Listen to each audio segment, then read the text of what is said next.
ऐसे ही अपने घर में एक बहुत अच्छी दवा है धनिया। धनिया सूखा वाला और ताजा दोनों काम आते हैं। अगर आपको एनीमिया है, माने खून की कमी है, तो हरा धनिया पीस पीस के चटनी बना बना के खूब खाओ, उसका रस पियो। और सूखा धनिया सबसे अच्छा काम आता है थायराइडिज्म। अगर हाइपरथायराइडिज्म है, थायराइड बढ़ा हुआ है, या हाइपोथायराइडिज्म है, घटा हुआ है, दोनों ही स्थिति में सूखे धनिए को पानी में डालो, पानी को उबालो और सवेरे सवेरे घूट घूट पियो, तो लगभग 20-25 दिन में सब तरह का थायराइड खत्म कर देता है सूखा धनिया। ऐसे ही आपके घर में एक बहुत अच्छी दवा है काला नमक और सेंधा नमक। आपको तो मेरी विनती है कि आप घर का नमक बदल दो अपना। पहले तो ये पिसा हुआ तो लाना बंद कर दो, आप या तो सेंधा नमक लाओ, नहीं तो काला, और वो डेले वाला लाओ। और सब्जी में नमक सब्जी बनाते समय डालो, सब्जी बनने के बाद नमक कभी मत डालो, क्योंकि सब्जी बनने के बाद नमक डाला तो वो जहर जैसा काम करता है। दाल बनने के बाद नमक डाला तो जहर जैसा काम करता है। और एक परंपरा बंद कर दो ऊपर से नमक डाल के खाने की। अगर कोई दिन आपको ऐसा लगता है कि नमक कम है तो कम नमक का ही खा लो, ये ऊपर से डाल के खतरनाक है। इसमें क्या होता है, दो चीजें होती हैं। एक तो जिसने बनाया है खाना उसका अपमान कर रहे हैं आप, उसको ये सिग्नल दे रहे हैं कि देखो तुमने नमक बराबर नहीं डाला है। भले आप बोले या ना बोले, उसको ये हर्ट तो करने ही वाला है, तो उसका अपमान कर रहे हैं और अपने शरीर का भी नाश कर रहे हैं। तो ऊपर से नमक डाल के तो खाना बिल्कुल बंद कर दो। थाली में नमक रख के बैठना, नमक जितना डालना है सब्जी बनते समय, माने उबलना चाहिए, नमक डलने के बाद उसमें उबाल आना चाहिए। ऐसे ये बुरक के खाना, ये तो बहुत खराब है। जैसे हम सलाद पे कई बार नमक बुरक के खाते हैं, ये बंद कर दो। अगर कोई मजबूरी ही है, बुरक नहीं है, तो वो काला नमक थोड़ा बुरक लो, और ये सफेद वाला तो बिल्कुल नहीं।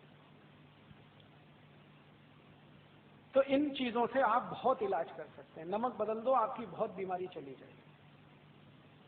और एक दो छोटी बातें बताता हूं कि आपके घर में कुछ ऐसी औषधियां हैं जिनको दुनिया भर के लोगों ने आज मान्यता दे दी है। वो उसमें से एक है तुलसी। अगर तुलसी आपके घर में है, श्याम तुलसी घर में है जिसके पत्ते गहरे हरे होते हैं, तो आपके घर में सब बीमारियों का इलाज है। इस तुलसी के पत्ते का काढ़ा बना के जो भी पी लेगा उसको कभी चिकनगुनिया हो नहीं सकता, ये गारंटी मैं देता हूं। और चिकनगुनिया ठीक होने के बाद जो सब शिकायतें हो रही है ना, अभी दर्द नहीं जा रहा है, कमजोरी नहीं जा रही है, एक ही दिन तुलसी का काढ़ा पी लो तो सब चला जाए।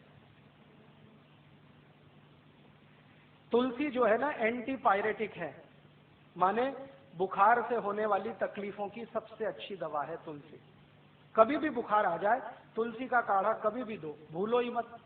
ज्यादा तेज बुखार हो तो तुलसी के काढ़े में अदरक का रस मिलाओ, नहीं तो सौंठ का पाउडर मिलाओ। और ज्यादा तेज बुखार है तो इसमें पीपर मिलाओ, छोटी पीपर मिलाओ। और ज्यादा तेज बुखार है तो नीम की गिलोय मिला लो, या नीम के पेड़ की छाल का पाउडर मिला लो। कितना भी तेज बुखार खत्म होता है। लेकिन मेन है इसका तुलसी, बेस है तुलसी। होम्योपैथी में दवाएं तुलसी से बहुत हैं, आयुर्वेद में तो अद्भुत दवाएं हैं तुलसी की। इसका भरपूर इस्तेमाल आप अपने घर में करिए, जैसे जैसे कर सकते हैं। आप में से कई लोग आश्चर्य करेंगे, मैंने स्किन डिसीज तुलसी से ठीक किए। त्वचा के रोग, सोराइसिस, इचियोसिस, एक्जिमा, 20-20 साल पुरानी बीमारियां त्वचा की, तुलसी के रस से ठीक होती। अद्भुत है तुलसी, आप रखो इसको घर में बना। और ऐसी तुलसी के जैसी ही एक बहुत अच्छी चीज है पुदीना, वो भी बने तो गमले में कर लो घर में। और इन दोनों से बराबर ही अच्छी एक चीज है एलोवेरा, ग्वारपाठा। जरूर रखो अपने घर में। ग्वारपाठे का रस अद्भुत काम करता है, त्वचा की बीमारियों में काम करता है, पेट साफ करने में काम आता है। कान में कितना भयंकर दर्द हो, ग्वारपाठे का रस थोड़ा गर्म करके एक ही बूंद टपकाओ, 3 सेकंड में दर्द खत्म कर देता है, विदिन 3 सेकंड। इंजेक्शन से भी तेज गति से काम करता है। किसी स्त्री और पुरुष को नपुंसकता की शिकायत हो, ग्वारपाठा बिल्कुल ठीक कर देता है, कंप्लीट क्योर करता है। शरीर को ताकत बढ़ानी हो, बहुत कमजोरी लग रही हो, तो ग्वारपाठा अद्भुत काम करता है। बाल बहुत झड़ते हो, गुच्छे के गुच्छे निकलते हो, ग्वारपाठे का रस बाल में लगाओ, जैसे तेल लगाते 1 घंटे के बाद धो लो तो बाल झड़ना बंद करा देता है। बाल ज्यादा काले रखने हैं तो ग्वारपाठा सप्ताह में 1 दिन लगाते ही रहो रस के रूप में, अद्भुत काम करता है। आंखों की रोशनी बढ़ानी हो तो ग्वारपाठे को इस्तेमाल कर सकते हैं, पीने के रूप में ले सकते हैं। बच्चों को फोड़े फुंसियां बहुत होती हैं, एक एक चम्मच ग्वारपाठे का रस 3-4 दिन पिला दो तो सब फोड़े फुंसियां होना बंद। गर्मियों में घमौरियां बहुत हो जाती हैं तो ग्वारपाठे का इस्तेमाल कर सकते हैं। मनुष्यों में, पुरुषों को एक बहुत खराब बीमारी होती है, उसको बार्बर स्टिचिंग कहते हैं। दाढ़ी बनाओ ना, उसके बाद लाल लाल फुंसियां हो जाती हैं, उनको बोलो कि ग्वारपाठे का रस लगा के फिर शेविंग करें तो कभी ये तकलीफ नहीं आती।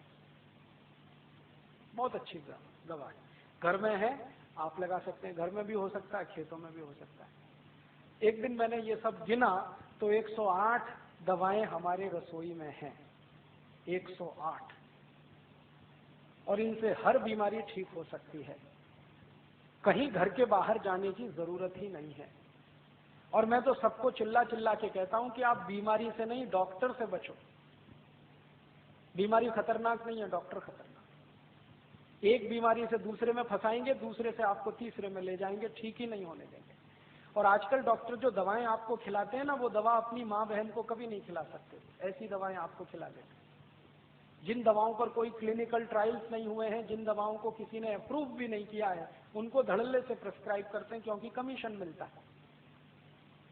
और ये कमीशन खोरी इतना बढ़ गया है कि अब अच्छा डॉक्टर चिराग लेके ढूंढने निकलो तो कोई एक मिले, मुश्किल से एक मिले।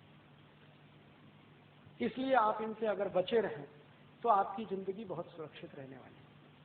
तो ये छोटी छोटी कुछ बातें मैंने आप